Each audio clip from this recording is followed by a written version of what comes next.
Now then, I'm Jeffrey Boycott and welcome back to Grand Prix World. It's rounds 11 and 12 of the 2004 season, and I'll start in the usual way now, or what has become the usual way, just hoping that you and all your loved ones are well. I'm sorry for no video yesterday. It was another long day at work, and then at the end of the day, I decided I was going to make pizza because I'd earned it. And I took the pizza out of the oven, and then it fell cheese side down on the floor, and very briefly, I wanted to kill everybody in the world. So I decided that it was probably not the best time to put out a video. So my apologies. However, today I'm much more cheerful and bright, particularly because Shinji Nakano is your Drivers' Championship leader, and we are the Constructors' Championship leaders. And if as if that wasn't enough, we have a C evolution to our car. Delicious. Now, we could technically evolve the car further. Oh, and next year's car is ready. Oh, look at this. However, I actually think it's probably the wrong way to go to try and evolve the car again because it will cost quite a bit of money in terms of testing, development, and construction. And it will, at best, give us one round of benefit. So I'm going to make, for the first time this playthrough, the responsible decision, and I'm not going to develop this year's car any further. Next year's car is the best we could possibly make it, so that's good news. I'll make a head start if I can by getting one of next year's cars ready already while we have the cash before the flyaway races kick off again. What I want to do is take a look. Okay, they've not announced the regulations for next year, although there is no change to the chassis regulations. Which is funny because it also says the 2004 chassis would be illegal. Someone has misplaced a memo here. Still, never mind because we have built a car for next year, which hopefully is as good as this year's. And I have to say, this year's car is easily the best we've produced. We have a guarantee from Blondes, so we can stop pandering to them now. And instead, we can focus on squeezing the most possible out of not just the guys we're currently talking to,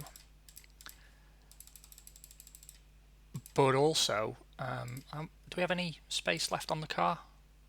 We do. We've got one space left on the car. Who could we possibly sign now? Are we talking to someone already? I get a feeling that we were, but they ditched us. Yes, they did.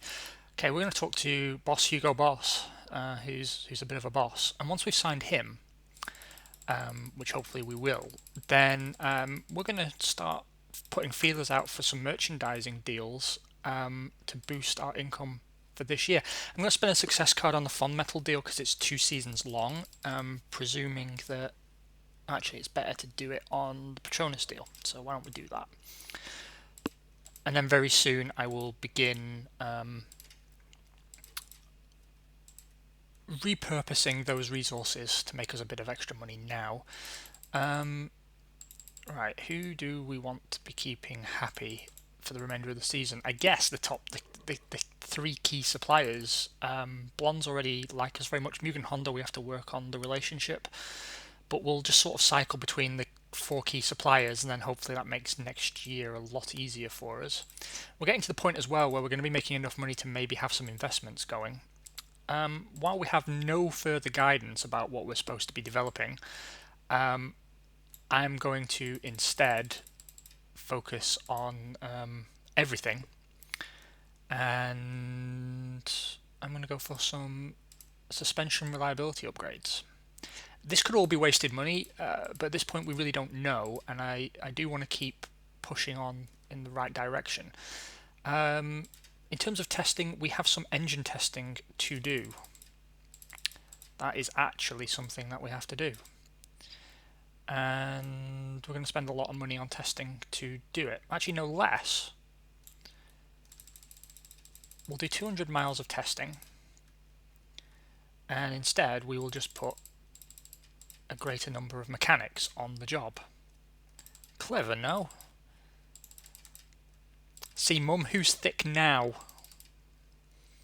And yeah, I think that should be fine. And it was fine. Okay, so let's tweak this engine, shall we?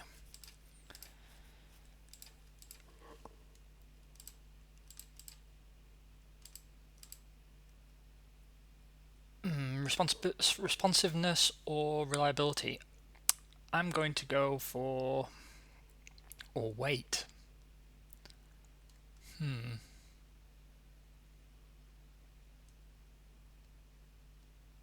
Responsiveness. So actually, you know, considering they've been a terrible partner so far, we've actually done all right for with Mugen Power. We could have a heavier, more powerful engine if we wanted, or a less rigid one, but I'm fairly happy with that power unit. It's probably the best one I've ever had out of a partnership. There was a question on the last episode that I would like to address, and I apologise, I forget your name again. I really need to start making fucking notes. Asking about how our involvement in research and development affects next year's stuff, and there's actually a really good example that we can look at right now. Here. So there are several factors that decide how good an engine's going to be. One is these. How much money they have, and that primarily affects how much money they will give you for a works deal, but also how much they can invest in their engine program. This is their research and development capabilities, so obviously the higher that is, the more R&D they will do by themselves. But the other factor is they need a program to learn from, and Ferrari have not had a program. Because no one's used Ferrari power now. This is the second season, and you can see that their engine is suffering relative to their peers. Ford have a fully staffed works program. Mercedes-Benz have a fully staffed works program. Ford have actually produced the best engine this year by quite some way. But Ferrari, their engine is slipping backwards. And even Peugeot have put out a pretty objectively better engine, actually. It's not so good on fuel economy, but it is the most powerful engine in the field. So to answer your question, yes. Like, we also see that with the Bridgestone tyres, right? We are the only Bridgestone tyre user. And at the start of the season, our tyres were vastly inferior to the Goodyears, because they've got access to so much more testing data than Bridgestone do. So we've single-handedly developed the Bridgestone tyre.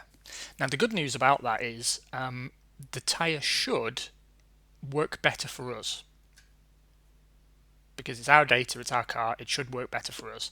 I don't know the maths or the logic behind it, but if I recall correctly, and I could be wrong, and maybe it's a mod, but there's should be an element of sort of synergy, if you will, between the primary drivers of a tyres development and who gets the best benefit out of it. Next year we aren't the only Works Bridgestone team, but we should still find the tyres work a little bit better for us. So I hope that answers your question. We have some repair work to do. And then we're off to Germany, where hopefully it doesn't fucking rain for once. I don't know why though. I have a shifty feeling that it will. Not tweaking the driver orders. Those guys are just bossing it, to be honest. Really, really, really happy with how this season's gone. After a somewhat slow start, I think they've really come into their own. No new fuels, no new hard tyres, no new inters, but we do have... Oh, do we have new inters? No, we don't. We've actually got nothing other than a new chassis upgrade, but that's all fine. That's all fine. Right then. Let's see what this yields, and hopefully we don't get hit by the curse of the C-Spec car again. Because if you remember, this is where it unravelled for us last year quite badly. 23 degrees, very dry with a strong wind. However, our car is very aerodynamically efficient, so even if it's headwind, we should suffer less than others, I would hope. And we get a pole position. Boom. Boom. Shinji Nakano puts it on pole position on the hard compound tyre on a 142.008. It's not a huge advantage to pole position, but it is pole position. Mika Hakkinen puts his Williams P2 on a 142.051. Toru Takagi and Alexander Wurz in the Jordan and the Williams line up on row 2. P5 and P6, it's Olivier Panis's Arrows and John Fellowes' McLaren. P1 through P9 are covered by less than a second. So it is still very tight at the top, at least on one lap pace. Dario Loretti only good enough for P13, but we will forgive him because of his cheeky little goatee beard and the fact that he's won races in his debut season. 22 degrees, cloudy with a slack wind, so changing conditions coming into the race. We will be doing a 23-22 standard for Shinji Nakano because the bitch is back. And we will continue to run Dario Loretti lighter and to stop him. Seems the hard compound tyre is the one to be on in Germany, but let's see what we can achieve. Boom. Shinji Nakano wins from pole position, 122.05673. Williams hold on to second place, but it's a different Williams, Alexander Wurz. Damon Hill, your final podium standee, a 122.47177. So 42 seconds off the back of Shinji Nakano. John Fellowes makes it a double points finish for McLaren. Pedro Diniz takes P5 for Jordan, and the final point goes to Olivier Panis in the Arrows. Dario Loretti brings the car home, but only good enough for P10. I don't know if that's the tyres or if the new Evolution car just doesn't ding his bell, but pretty good, all things considered. Shinji Nakano extends his lead at the top of the Drivers' Championship, 66 points to Damon Hill's rather meagre 45. And in the Constructors, we are 30 points clear of a resurgent Williams team. Last year's Constructors champions, McLaren, dropping down to third. Okay. Have we improved any of our deals? Yes, we've got a guarantee now from Bridgestone. This is going just phenomenally well. Some people have stopped talking to us. They suck, whoever they are. So we'll talk instead to YKK. Not many rounds left to negotiate this, so hopefully it works. In terms of our other sponsors, why don't we see if we've got any other guarantees or bonuses or whatever. No guarantee yet from Petronas, but we'll keep trying. No improvement in the PlayStation deal yet. 2 improvements to the Fun Metal deal and 1 for the MasterCard deal, so we're getting somewhere. We will switch out Bridgestone for Blondes for the next Grand Prix.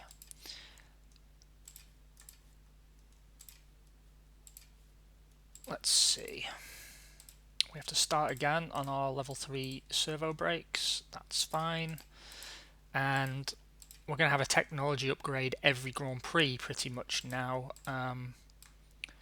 So that's all good. Primarily now then we're going to be focusing on next year's car and, construction of next year's car, not design of next year's car. And making sure that we keep technology and driver aids up to snuff. I think that's one area where we are lacking at the moment, driver aid development. It seems all our designs get rejected as illegal. I don't know if that means other teams are just not homologating and they're running illegal driver aids, or if it's like a blind spot for our chief designer. But as we've kept him on, I don't think that's a problem that's going to go away anytime soon. Let's build a second car for next year.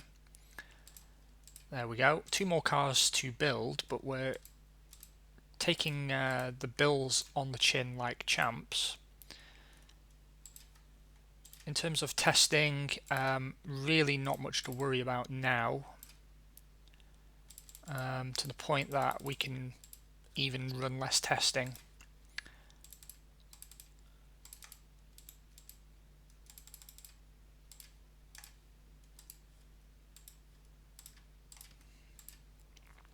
There we go. And we will get the cars back into race-worthy condition and hit the road at the Hungaroring. 4 rounds remaining.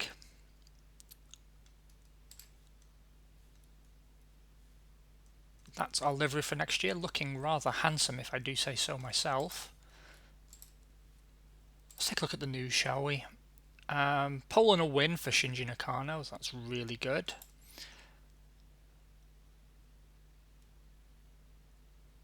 Boss have signed with Minardi, those naughty boys.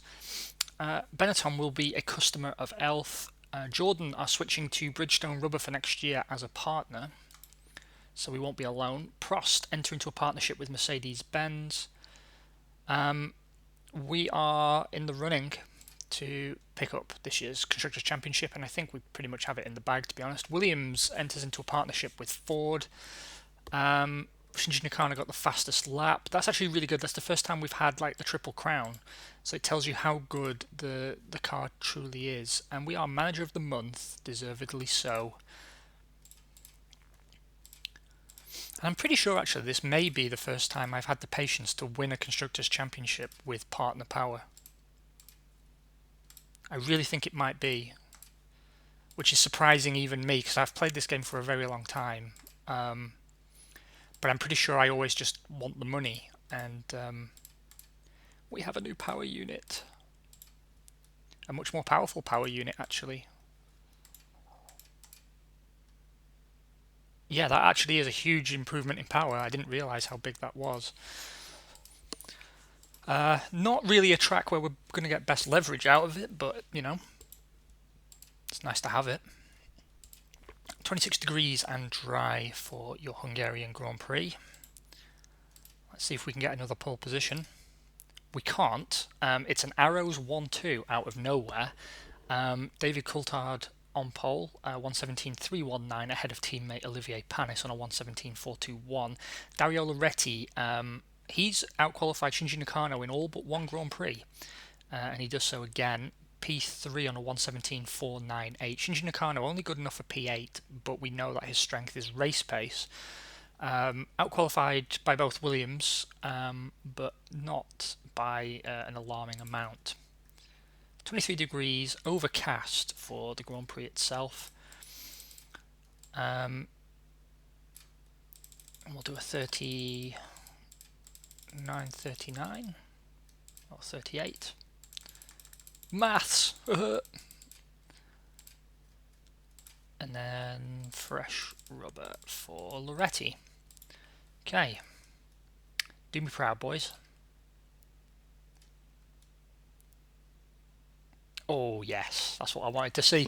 Shinji Nakano is your race winner, a 146.27605, but don't count out Dario Loretti, P2, but 146.27615. Look at how tiny that gap is. I mean, they were alongside each other crossing the line. That's really what I want to see, and it speaks volumes about the quality of both the car and both of them. Running different compound tyres, different strategies, but finishing essentially the same fraction of a second, so awesome. Lapping everybody up to and including Damon Hill's McLaren in P5. Just phenomenal performance. Toru Takagi rounds out your podium for Jordan.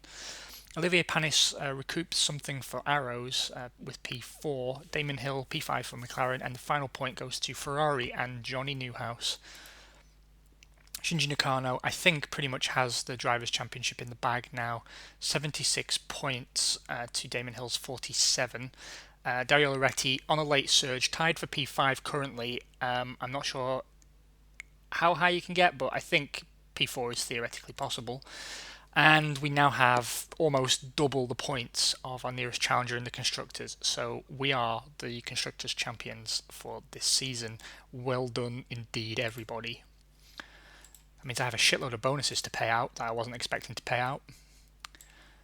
Right, let's... Only a one-season deal, but whatever. Petronas, no guarantee. I'll use a TV advantage on PlayStation. Fun Metal, still no guarantee. Still no gains on the MasterCard deal, but we're working on it. We are working on it. Okay, guys, have a wonderful Saturday in quarantine. You and I are going to be hanging out quite a lot over the course of today and tomorrow, and I'll try and get some videos in the bank for the coming days as well, just in case I have another busy one at work. But there will be some F1 Manager, some Crusader Kings 2, some more Grand Prix World, and maybe a Failcast F1 podcast, and a bunch of other stuff possibly coming your way in the next few days. So please, please, please continue to take care of yourselves. Stay out of trouble. Stay home. Drink beer. Do the thing with the thing. Bye for now.